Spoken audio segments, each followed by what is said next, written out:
দিনভর তল্লাশি চালানোর পরেও শওকত মোল্লার কোনো হদিশ পাওয়া গেল না। প্রায় 13.5 ঘন্টা ধরে খোঁজ চালানো হলো বিভিন্ন জায়গায়, কিন্তু শওকত মোল্লার খোঁজ পেল না এনআইএ। এইবার খবর পাওয়া যাচ্ছে 8 তারিখে শওকত মোল্লাকে এনআইএ দপ্তরে হাজির হওয়ার জন্য নোটিশ ধরানো হয়েছে।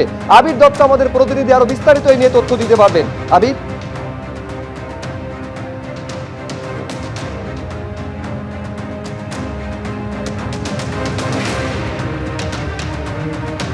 আমাদের সঙ্গে যোগাযোগ বিচ্ছিন্ন হয়ে গেছে, আরেকবার যোগাযোগ করব আবির দত্ত আমাদের প্রতিনিধির সঙ্গে। যে খবর পাওয়া যাচ্ছে যে 8ই জুন এনআইএ দপ্তরে তলব করা হয়েছে প্রাক্তন বিধায়ক তৃণমূলের শওকত মোল্লাকে। শওকতের পরিবারের সদস্যদের এই মর্মে নোটিশ ধরিয়েছে এনআইএ। আটক প্রাক্তন তৃণমূল বিধায়কের ছেলে ইমরান মোল্লা।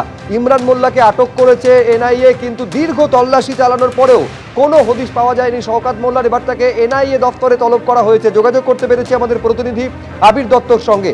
আবির, কি খবর রয়েছে? যখন যেটা জানা যাচ্ছে যে শওকত মোল্লাকে টানা তার বাড়িতে তল্লাশি করলেও, বিভিন্ন জায়গায় তল্লাশি করলেও তার খোঁজ পাওয়া যাচ্ছিল না। আগামী 8 তারিখ অর্থাৎ 8ই মে তাকে এনআইএ দপ্তরে হাজিরা দিতে বলা হয়েছে এবং এই মামলাতেই তাকে জিজ্ঞাসাবাদের প্রয়োজনীয়তা রয়েছে বলে তার পরিবারকে সেটা জানানো হয়েছে।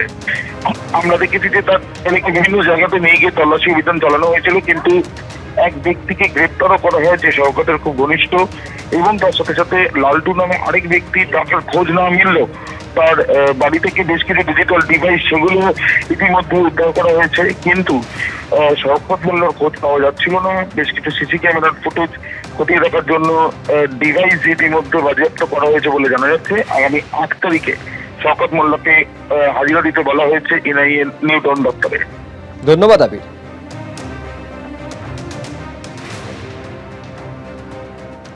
ওনারা এসে কি জিজ্ঞাসা করলেন?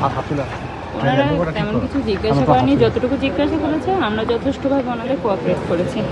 ওনারা কি আপনাদের বাড়ি থেকে কোনো কিছু নিয়ে গেছেন? না না না।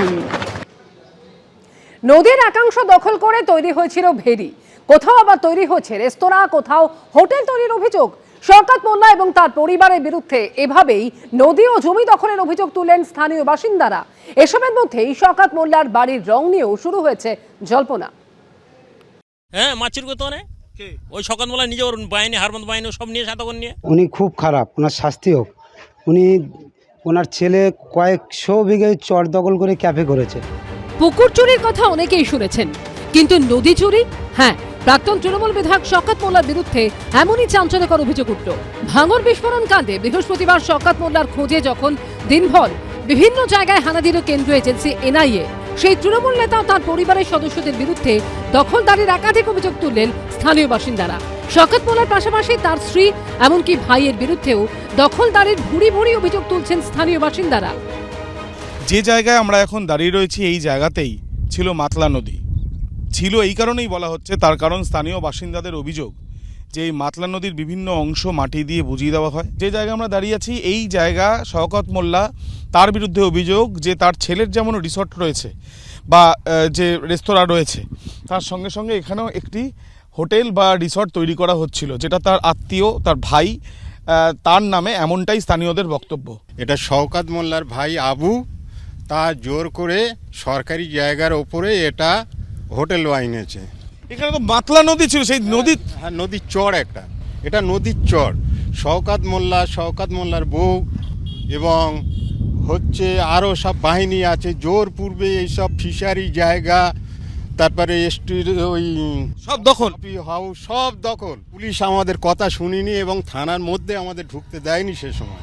কেন? বিধায়ক বলে? হ্যাঁ, বিধায়ক বলে, এবং পুলিশ তো ওনাদের ছিল, তার জন্য আমাদের ঢুকতে দেয়নি। বেআইনিভাবে প্রায় এটা 40 বিঘে জায়গা এটা হচ্ছে দখল করে থুয়েছ। কি ছিল আগে? এখানটা আগে নদীর ভেড়ি ছিল। এটা প্রচুর মোটামুটি 5000 বিঘের উপরে হবে এই জায়গাটা। আর এই যেটা আছে 40 বিঘে জায়গা হবে, যেটা ক্যাপ করেছে। এমনকি শওকত মোল্লার ছেলে ইমরান মোল্লার যে রেস্তোরাঁ এদিন হানা দেয় এনআইএ, সেটিও মাতলা নদীর একাংশ দখল করে তৈরি করা হয়েছে বলে অভিযোগ। ওনার ছেলে কয়েকশো বিঘে চর দখল করে ক্যাফে করেছে। ওনার অপোজিটে ওনার নিজের ভাই একটা বিশাল বড় একটা বিল্ডিং করছে, 5 স্টার হোটেলের সমান। এখানে প্রায় 63 বিঘের জমির উপরে অনেক টাকা সম্পত্তি শওকত মোল্লার স্ত্রী বানু মোল্লা নিজে বিক্রি করেছে। সম্পূর্ণ এর জন্য দায়ী শওকত মোল্লা এবং শওকত মোল্লার ঘনিষ্ঠরাও, শওকত মোল্লার স্ত্রীও। পুরো খালটা বন্ধ করে রেস্টুরেন্ট তৈরি হয়েছে, যা ইচ্ছা করেছেন, গুন্ডামি মস্তানি। আমি থাকি যেখানে উনি দাঁড়িয়েছিলেন ভোটে ভাঙড়ের মধ্যে। গতবার ক্যানিং পূর্বের বিধায়ক হওয়া সত্ত্বেও এবারের বিধানসভা নির্বাচনে শওকত মোল্লাকে ক্যানিং পূর্বের বদলে ভাঙড়ে প্রার্থী করেছিল তৃণমূল, কিন্তু সেখানে আইএসএফ এর নওশাদ সিদ্দিকীর কাছে ৩২,০০০-এর বেশি ভোটে হেরে যান তিনি। রাজ্যে ভরাডুবি হয়েছে তৃণমূলেরও, ক্ষমতায় এসেছে বিজেপি, আর এই আবহেই শওকত মোল্লার বাড়ির নতুন রং নিয়েও জল্পনা তৈরি হয়েছে। কেন বলছেন যে রাজনৈতিক রং চেষ্টা করছে?